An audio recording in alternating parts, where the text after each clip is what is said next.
Paz de Cristo, hermanos. Bueno, pues un placer estar este día con ustedes. Me siento muy agradecido con Dios por el privilegio que me da de estar aquí. Hace como unos, ¿qué serán? Unos 22 años más o menos. Ya llovió, ¿verdad? Unos 22 años. Recuerdo que los días miércoles teníamos reunión los jóvenes, los que en ese tiempo éramos jóvenes. Y entonces veníamos aquí y no hacíamos nada, nos tirábamos aquí en la alfombra. No sé si será la misma, ya la habrán cambiado, pero nos quedábamos aquí horas llorando y orando, buscando la presencia de Dios, y fue una época muy especial, marcó mi vida, y yo creo que esa es la razón por la que todavía estamos sirviéndole a Dios en este tiempo. Así es que este lugar me trae muy bonitos recuerdos, y fue donde yo empecé a conocer de la palabra de Dios, aquí en este lugar. Así es que pues aprecio mucho la invitación que nos hizo nuestro hermano Misael. Dios lo bendiga también. Y bueno, vamos a meditar en la palabra de Dios. Quiero invitarlos a que abran su Biblia en el Evangelio de Lucas. Ábrala o préndala como usted guste. Evangelio de de Marcos capítulo 16, versículo 15. Voy a leer solamente dos pasajes, y después vamos a estar leyendo otros más. Esta enseñanza, bueno, pues pinta más para estudio bíblico que para predicación. Es que si usted quiere sacar pluma y tomar nota, pues entonces ahí hágalo. Me da mucho gusto ver a algunos hermanos con los que tuvimos la oportunidad de convivir ahí en la ciudad de Chihuahua. Me da mucho gusto ver a Nitza, a Paco, a Juan, y a Luis, y a Pablo, y a muchos jóvenes que vivieron por allá. Una bendición poder convivir esos días con ellos. Por ahí a Brenda también. Entonces, bueno, pues es un placer estar aquí. ¿Ya está listo, hermano? ¿Ya tiene la Biblia ahí? Bueno, vamos a leer. Es un texto que la mayoría de nosotros conocemos. Dios te pague, muchas gracias. Marcos capítulo 16, versículo 15. Si está listo puede decir amén. Dice la palabra de Dios así: y les dijo: id por todo el mundo y predicar el evangelio a toda criatura. El que creyere y fuere bautizado será salvo, mas el que no creyere será ¿qué? Condenado. Amén. Quiero que ponga la mano ahí en su corazón un momento, cierre los ojos y vamos a hacer una pequeña oración. Padre, en el nombre de Jesús te damos muchas gracias porque estamos en este lugar. Yo te pido que esta palabra que va a ser sembrada traiga fruto, y fruto abundante. Señor, abre nuestro corazón, abre nuestro entendimiento, abre nuestros oídos, y permite, Señor, que salgamos de este lugar con una visión distinta de lo que tú quieres para nosotros. En el nombre de Jesús, amén y amén. Este texto, hermanos, nos habla de destino. Diga conmigo destino. Destino de salvación o destino de condenación. Amén. Y ambos destinos son eternos. Nosotros fuimos hechos para ser eternos. ¿Cuántos saben eso? Amén. Entonces, es muy importante que nosotros atendamos a estas palabras que Jesús habló. Y Jesús en estos versículos habla de que ese destino eterno depende de dos cosas. A ver, hágale conmigo así. Aunque no haya votado por Fox, pero usted hágale así, ¿no? Ese destino depende de dos cosas. Número uno, que haya alguien que predique el evangelio. Amén. Número dos, que haya alguien que crea ese evangelio. Porque puede haber muchos que predican el evangelio, pero si no hay alguien que lo crea, entonces no habrá destino de salvación, sino que habrá destino ¿de qué? De condenación. Y nosotros tenemos que ser de los que predican el evangelio, y hacerlo, como decía el apóstol Pablo, a tiempo y fuera de tiempo, y donde quiera que nosotros andemos. Amén. Pero yo quisiera en este día que habláramos acerca de algunos principios que son muy importantes en el tema del evangelio, porque hoy en día se habla de muchísimas cosas y a veces nos olvidamos de lo básico. Yo creo que nosotros necesitamos recuperar lo básico para poder ser esa iglesia que Dios espera que seamos. Amén. Y voy a mencionar cosas que muchos de ustedes ya conocen, muchos quizás no. ¿Cuántos están aquí por primera vez? A ver, levanten su mano los que están aquí por primera vez. Dios les bendiga, esperamos que sigan viniendo y que se sientan aquí muy a gustos. Siempre es bueno tener gente nueva, amén, porque se ve que los hermanos están echándole ganas y están trabajando, amén. Bien, entonces vamos a hablar de algunos principios del Evangelio, pero antes de entrar en esos principios del Evangelio, yo quiero que recordemos un poquito el significado de esa palabra. Yo creo que todos la sabemos, ¿verdad? ¿Qué significa Evangelio?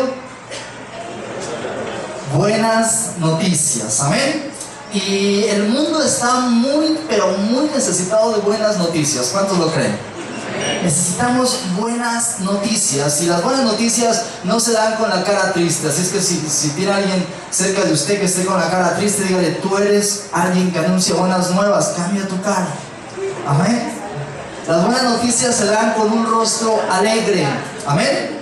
Y nosotros hemos sido llamados a dar buenas noticias. A mi celular llegan, yo creo que de muchos de ustedes llegan 3 o 4 veces las noticias, ¿verdad? Sí les llegan a muchos de ustedes. ¿Alguien sabe cómo se cancela eso? No me gusta a mí que a veces a las 12 de la noche timbra y yo pienso que es algo importante, y están las noticias ahí que son puras malas noticias. Hace unos días leía acerca de varios asesinatos, que habían encontrado varios muertos, y me llama la atención algo, que en todas las noticias que mandan, al final ponen algo como para que uno se tranquilice. ¿Sí se han fijado en eso? Te mandan alguna liga, algún link, ¿verdad? Para que tú veas un video que te haga reír, etc. Y me llamó la atención lo que me pusieron hace algunos días. Quizás a ustedes les llegó la muerte, encontraron no sé cuántos muertos, ¿verdad? De gente que había sido asesinada, y otras 2 noticias por ahí desagradables. Y al final de esas noticias parece que es una buena noticia. Una perrita que canta como Whitney Houston. Y es como que, digo, bueno, entonces el mundo no está tan grave, ¿verdad? Está bien, hay mucha gente que está siendo asesinada, hay mucha violencia, hay mucho problema, hay mucho conflicto social, pero gracias a Dios que tenemos una perrita que canta como Whitney Houston. Y esas son las buenas noticias que a veces el mundo nos da, ¿verdad? Y nos tratan de distraer para que uno diga, bueno, no está tan grave la cosa, entonces hay que vivir a gusto. Yo creo que el mundo necesita noticias buenas, pero no de esa naturaleza. ¿Cuántos lo creen? Necesitamos noticias que nos hagan recuperar la fe, la confianza en Dios.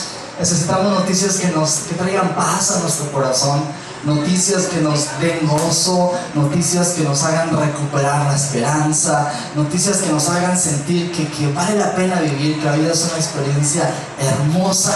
¿Cuántos necesitan esas noticias? Amén.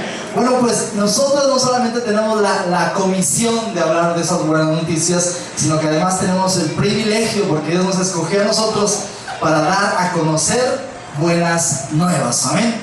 Está con el que tienes a tu lado y dile: hoy hay buenas noticias. Amén.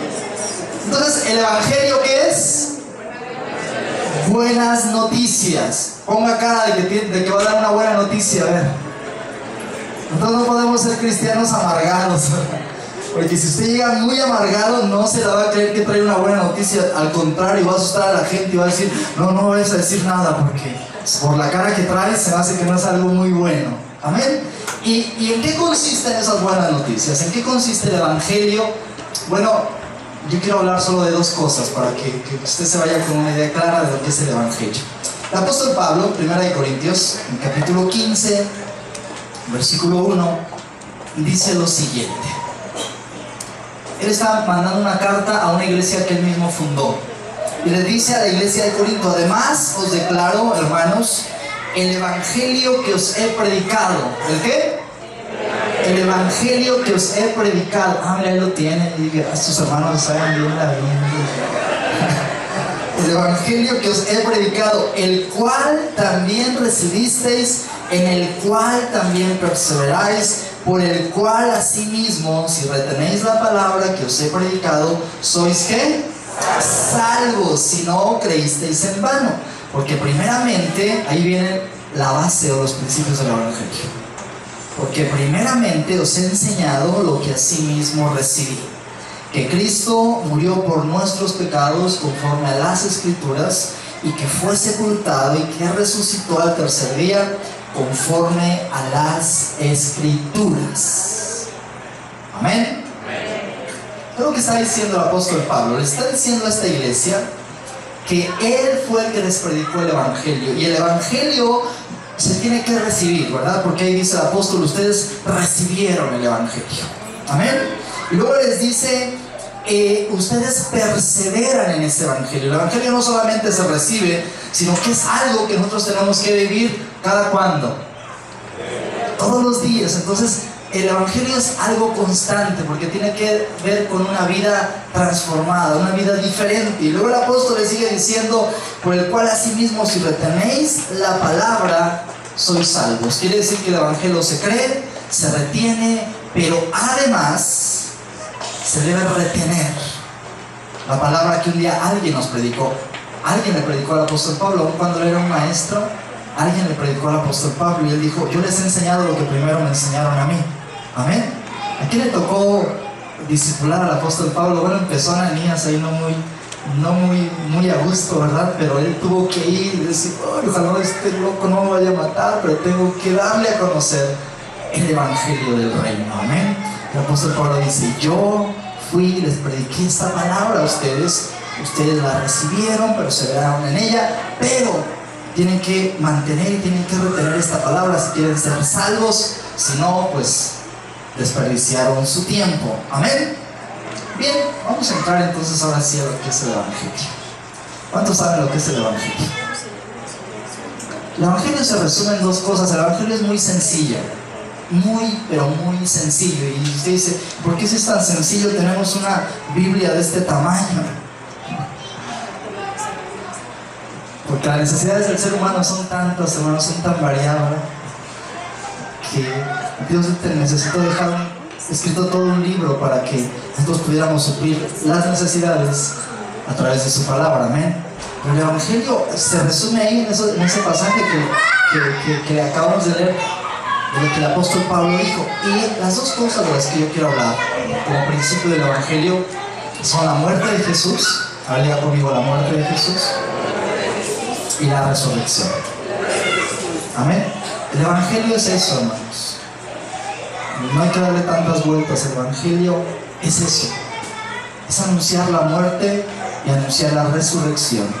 Y en medio de esos dos eventos encontramos un puente. Amén. Que es el sepulcro de Jesús. Algo pasó esos 3 días. ¿Y cuántos quieren saber lo que pasó en esos dos eventos? A ver, levanten su mano los que no quieran saber nada de eso. Ok, muy bien. ¿Por qué es tan importante que nosotros entendamos el evangelio a través de la muerte de Jesús? Y si hablamos de buenas noticias, ¿por qué una muerte se convierte en buena noticia para nosotros? ¿Para cuántos de ustedes sería una buena noticia que llegaran y le dijeran que alguien se murió? No queremos nada de eso, ¿verdad? Decimos: no quiero saber nada de muerte. ¿Sabe por qué esto es entre paréntesis? ¿Sabe por qué el ser humano le duele tanto la muerte? ¿Sabe por qué tenemos tanto temor a veces a ese momento? Porque nosotros no fuimos hechos para morir. Fuimos creados para vivir eternamente, y por eso la muerte nos duele tanto, porque no es parte de nosotros. La muerte no fue planeada para nosotros. Amén.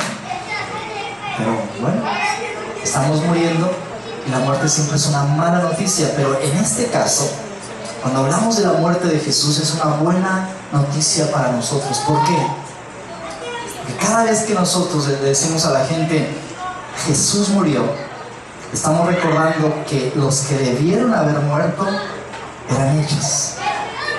Cada vez que recordamos la muerte de Jesús, debemos recordar también que los que debimos haber muerto fuimos nosotros. Amén. Y yo quiero que tengamos un poquito de cuidado cuando hablemos de la muerte de Jesús. ¿Cuántos recuerdan que el día que Jesús murió tenía 2 ladrones a sus lados? ¿Verdad? De un lado estaba un ladrón y de otro lado estaba otro ladrón. Amén.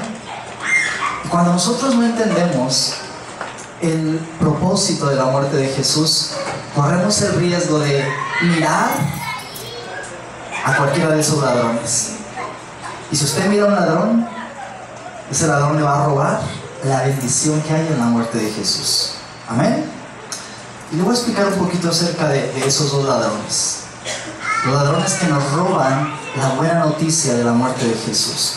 Por un lado estaba un hombre que quería que Jesús le demostrara que él era el Cristo. Amén. ¿Y qué le decía a este hombre? Le decía: bueno, si tú eres hijo de Dios, entonces tú tienes que bajar de la cruz y tienes que hacer que nosotros bajemos de la cruz. En otras palabras, era un hombre que estaba pidiendo pruebas y demostración. Era un hombre que no tenía la capacidad de creer, sino que necesitaba que algo más lo convenciera de que efectivamente será el Cristo. Amén. ¿Por qué tenemos por otro lado? Por el otro lado tenemos a otro ladrón, porque los dos eran ladrones, ¿verdad? Tenemos a otro ladrón que le está diciendo: acuérdate de mí cuando estés en el paraíso. Amén. Alguien que aún conociendo su vida, alguien que sabiendo que había robado, que había quizás matado, que había tal vez adulterado, que había hecho yo no sé qué tanta barbaridad, en ese momento en el que está a punto de morir, recuerda que el hombre que está a su lado tiene la capacidad y el poder de salvarlo y de rescatarlo. Amén. Entonces tenemos por un lado aquellos que miden todo con obras. Esto es a los de la ley, a los legalistas, y ese es un extremo. Amén. Son aquellos que les encanta, yo sé que aquí no hay de esos, por eso hablo con libertad. Son aquellos que les encanta que les digan: ustedes son sepulcros blanqueados, generación de víboras, y les están así, pero amén, amén y amén, ¿verdad? Porque les gusta que los traten duro, les gusta que les digan: es que Dios castiga, y es que Dios reprende al pecador, y es que Dios es santo y 3 veces santo, y tú eres un miserable gusano. Y están ahí llorando y diciendo: sí, yo soy eso. Que les gusta que les recuerden todo lo que han hecho, todos los pecados que han cometido, y están ahí sacando la ley y dicen: mira, aquí dice que todo es pecado. Y son los que están en un extremo, son ese ladrón que pide pruebas. Pero por otro lado están los que todo es amor. Porque no, Dios no me va a mandar al infierno, Dios es tan bueno, Dios es tan misericordioso, Dios es tan noble, se duele tanto del castigo que no me va a condenar. En el último instante de mi vida me va a rescatar. ¿Saben qué decía la Madre Teresa de Calcuta? Ella hizo referencia a la gracia, y esta mujer dijo que si un ladrón, asesino, corrupto, en el último instante de su vida cae por un despeñadero y en el camino recuerda que Jesús murió por él y se arrepiente de sus pecados, la gracia es tan grande que ese hombre puede ser salvo. Y yo soy consciente de que la gracia de Dios abunda y la gracia de Dios tiene ese poder, pero creo que ese es el otro extremo. ¿Por qué tenemos que esperar hasta el último día de nuestra vida para decirle a Dios: Señor, perdóname? ¿Por qué tenemos que estar lleno de tubos y agujas para decirle a Dios: Señor, eché a perder mi vida, ahora necesito que me perdones? Ese es el otro extremo de la gracia, ¿verdad? Los que esperan que en el último instante Dios los salve. ¿Por qué esperar a eso cuando tú tienes la oportunidad de vivir cada día agradándolo a Él y sirviéndolo a Él? Amén. Entonces, cuando nosotros no entendemos y no ponemos nuestra mirada en el centro, ¿qué es quién? Cuando nuestra vida no está en el centro, entonces nuestra vida va a estar enfocada en alguno de los dos ladrones que nos van a robar el gozo de nuestra salvación. Amén.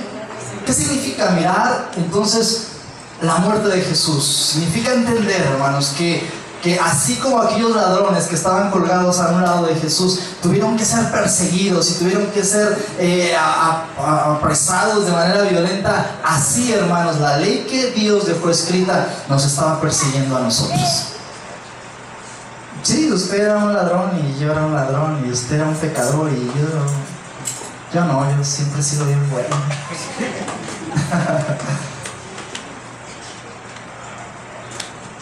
La ley es esa justicia que nos persigue y que nos condena y que nos culpa y que nos dice: nunca vas a ser lo suficientemente perfecto para agradar a Dios. Amén. La Biblia dice que la ley fue diseñada de esta manera, hermanos.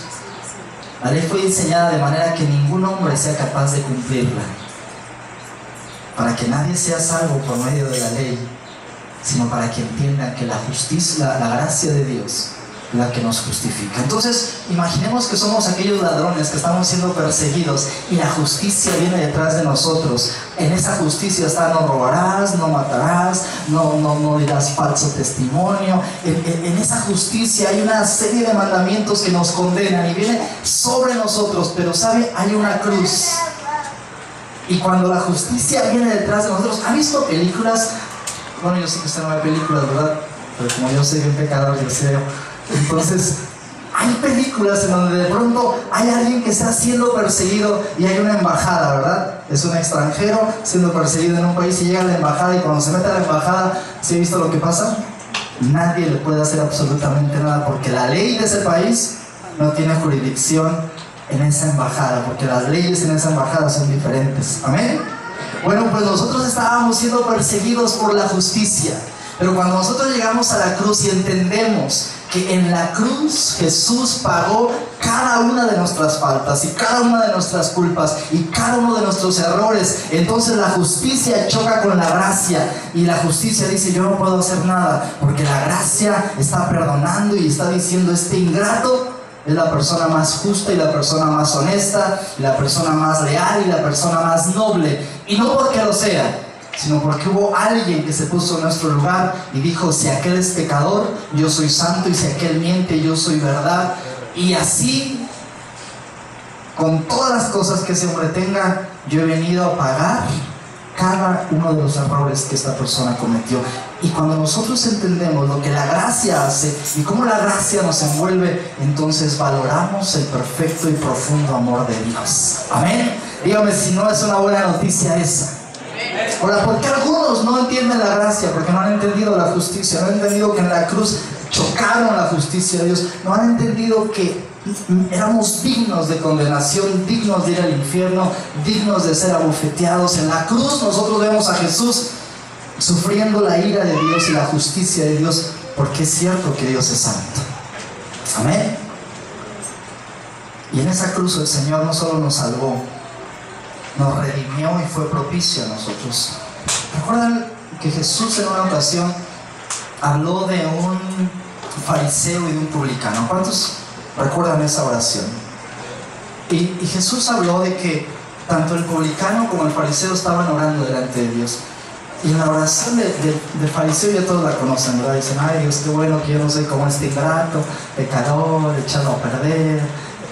Y sabemos la oración del publicano, ¿verdad? La oración del publicano era simplemente: Señor, sé propicio a mí. Amén. ¿Y sabe lo que significa ser propicio? Ser propicio significa haber podido satisfacer la justicia y la ley de un juez. Amén. Por eso la Biblia nos dice que Jesús es la propiciación a nuestros pecados. Que Dios quedó satisfecho al descargar toda su ira y toda su ley y toda su justicia sobre el cuerpo de Jesús. Y ahora ese acto a nosotros nos justifica.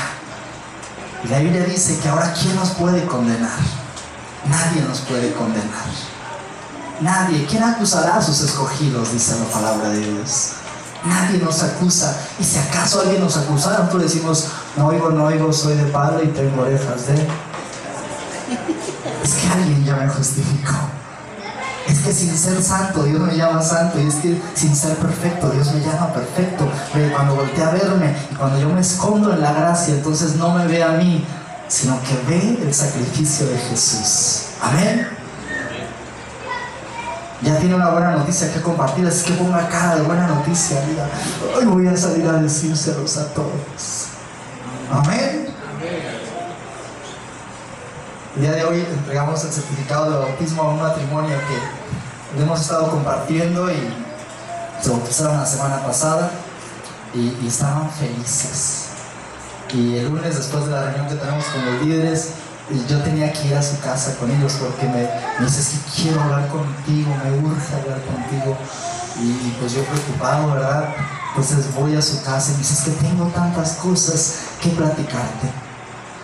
Quiero decirte todo lo que Dios ha estado haciendo, no solo en mi vida, dice, sino en mi matrimonio. Dice: ahora nuestro matrimonio está viviendo esto, ahora nuestros hijos están viendo esto. Y me tuvieron ahí hasta la 1:30 de la mañana. Yo no sabía cómo cortarles ya, porque yo decía: es que ya tengo que levantarme mañana temprano. Pero estaban tan felices. Me decían: y es que no sabes cómo te agradezco. Y decía: yo sí sé, cómprame un carro. Es que no sé cómo pagarte. Y decía: es que no me debes nada a mí. Es que Y yo decía, yo me siento privilegiado de haberte podido compartir. Yo me siento así, pues si es que quiero que vayas con mi hermana y con su esposo. Ellos necesitan conocer a Dios. Y yo decía, qué hermosa es la gracia. Y hoy tuve que ir y le dije, él va al segundo culto, y dije, vete al primero porque te van a dar tu certificado y yo quiero estar ahí porque yo tengo que entregártelo y darte un abrazo de bienvenida. Y se fueron al primer culto y yo estaba esperando y digo, ay, tengo que estar allá y tengo que estar aquí. Y llegó el momento y yo como todo papá orgulloso, ¿cuántos son papás aquí?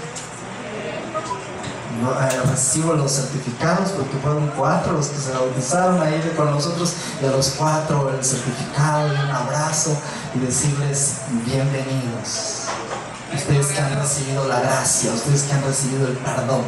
Amén. ¿Sí es buena noticia o no es buena noticia? Amén. Lo segundo, podemos hablar de muchos textos que hablan acerca de gracia y justicia, pero creo que ya entendimos, ¿verdad? Porque es una buena noticia la cruz. Lo segundo es que el apóstol Pablo dice, no solamente les hablé de que Cristo murió, es decir, no solamente les hablé de la cruz, sino que yo les hablé también de que Él no se quedó en la tumba, de que Él se levantó. Amén. Él se levantó.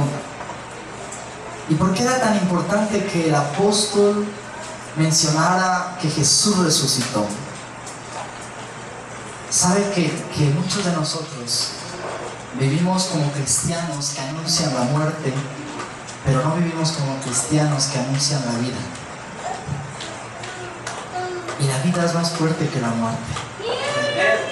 Porque la Biblia dice que la muerte no fue capaz de retener el cuerpo de Jesús. No pudo. Era imposible que el Hijo de Dios quedara de manera permanente en el sepulcro, porque Él había venido a deshacer el poder de la muerte sobre nosotros. Y hoy enfrentamos muchos enemigos, muchos. Enfrentamos coraje, enfrentamos celos, enfrentamos tristeza, enfrentamos problemas económicos, pero ¿sabe que esos no son nuestros peores enemigos? Nuestro peor enemigo es la muerte.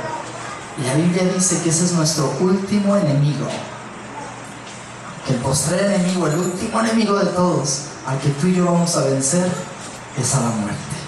¿Y sabes por qué lo vamos a vencer? Porque Jesús ya venció. Amén. Él venció a la muerte y nos dice que nosotros también la podemos vencer. Ahora, al principio dije que el Evangelio se tiene que predicar y se tiene que creer. Amén.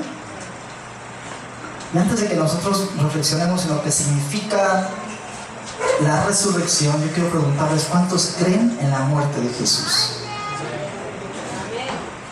No diga tan rápido amén, porque ahorita vas a ver que creer en la muerte de Jesús, hermanos, creer que Cristo murió en la cruz, no es solamente decir yo creo que un día Él murió.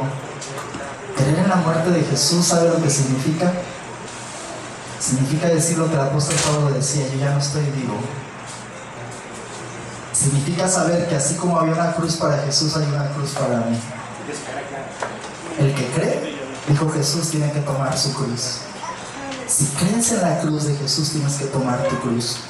Pero no en ese sentido del que hablaban nuestros abuelitos, ¿no? Nuestros abuelitos decían, si te había tocado una mujer terrible, te decían, ¿es la cruz, mijito, que te tocó cargar? Y si te había tocado un hombre bueno para nada, te decían, ¿es la cruz, mijita? No, esa no es la cruz, hermano.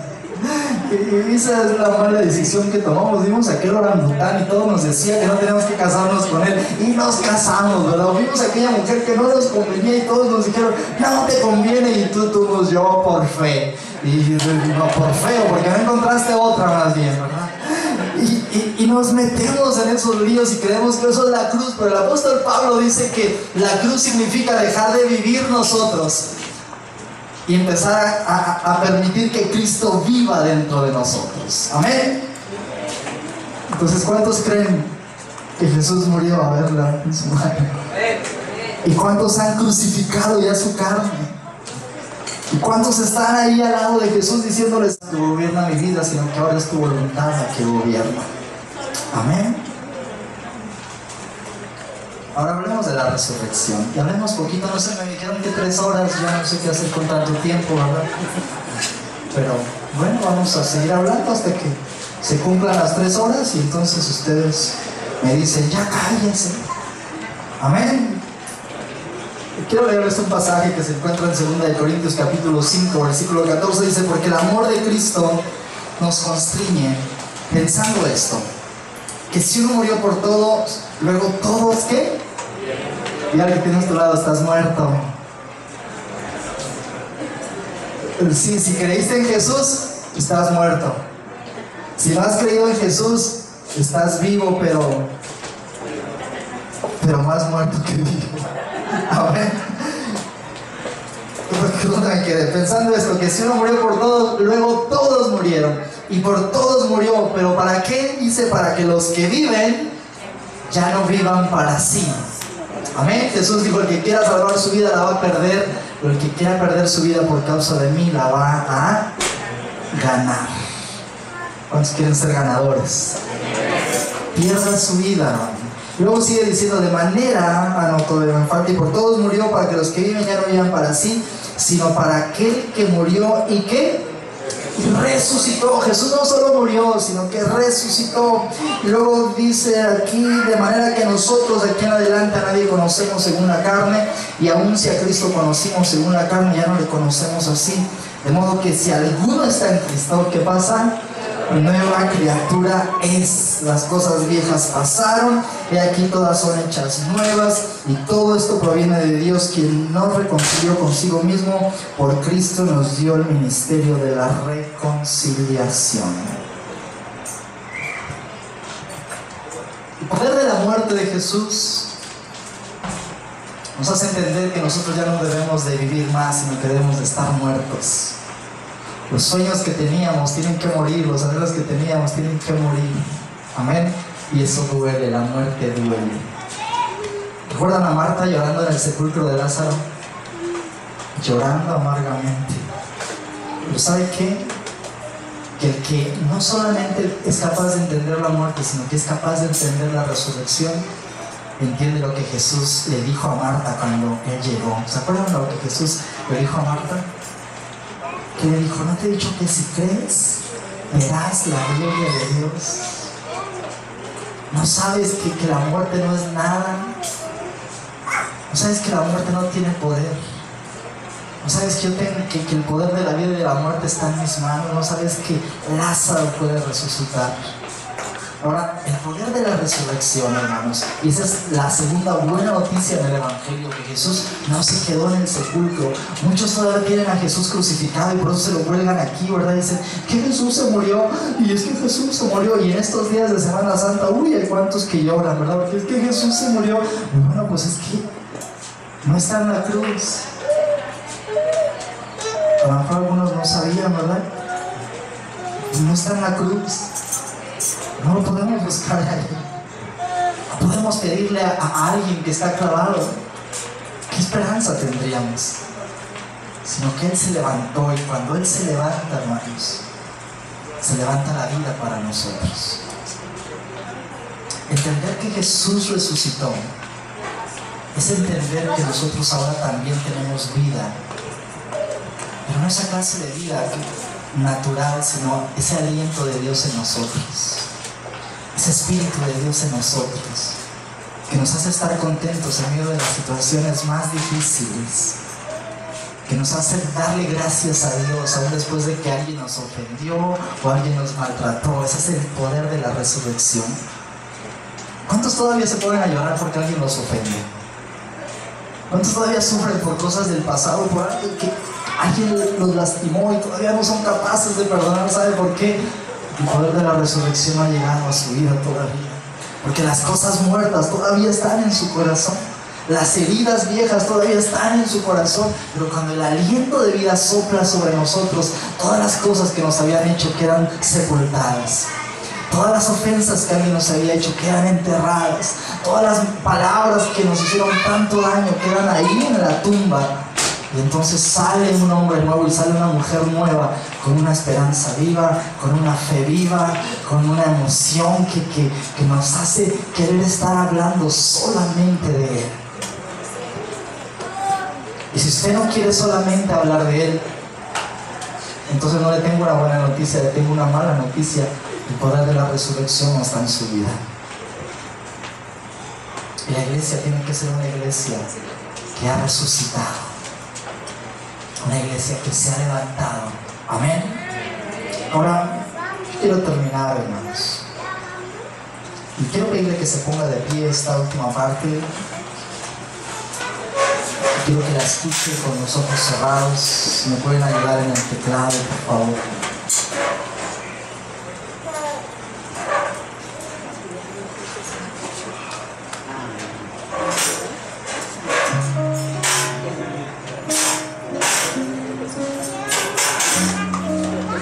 Puede cerrar sus ojos un momento. Cierre sus ojos un momento.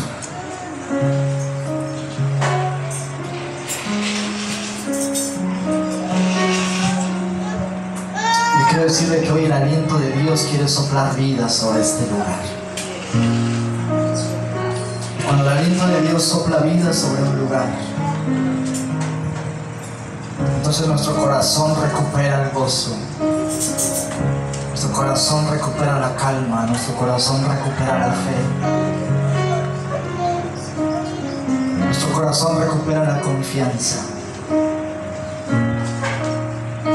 Quiero decirle que hay alguien que se ha encargado de recordarle todas las cosas viejas. Quiero decirle que hay alguien que se ha encargado de recordarle cada uno de los errores que usted cometió en el pasado. Quiero recordarle también que hay alguien, el juez de la tierra, el que juzga, que se ha olvidado de todas esas cosas y que lo está mirando a usted como una nueva creación, como una nueva persona, como un nuevo hombre, como una nueva mujer. Quiero pedirte que levantes tus manos un momento. Y en esta tarde tú le digas a Dios: Señor, cuánta necesidad hay de que esta buena noticia se dé a conocer. Cuánta falta hace que alguien le diga a aquellos que se sienten culpables: tu pecado ha sido lavado, tu error ha sido limpiado. Y quiero hacer dos oraciones. Quiero orar por aquellos que aún no han recibido la palabra del Evangelio, que aún no se han entregado. Y quiero pedirles que vengan aquí al altar. El Señor tiene algo para ustedes. Y la otra invitación que quiero hacer es que quiero invitar a aquellos que están predicando el Evangelio, que vengan. Quiero darles una palabra. Y no solo los que ya lo están haciendo, sino que quiero invitar también a aquellos que el día de hoy quieran hacer un compromiso con Dios y decirle: Señor, yo quiero ser esa voz tuya. Yo quiero predicar este mensaje, yo quiero dar esta buena noticia. Es que si tú eres de esos que el día de hoy quieren decirle a Dios: Señor, hoy quiero hacer un compromiso contigo, ven al altar. Y si tú eres de esos que en estos últimos días han sentido que todo está muriendo, quiero decirte que hoy el Señor quiere soplar vida sobre tu matrimonio, vida sobre tu trabajo, vida sobre tu ministerio. Quiero decirte que hoy el Señor restaura tu fe. Si es que tu fe está tan desgastada que tú ya no tienes fuerzas para seguir creyendo, para seguir confiando, hoy las buenas noticias también son para ti. Jesús murió para que tú no mueras. Jesús se humilló para levantarte a ti. Jesús se hizo pobre para enriquecerte. Ahora levanta tus manos un momento.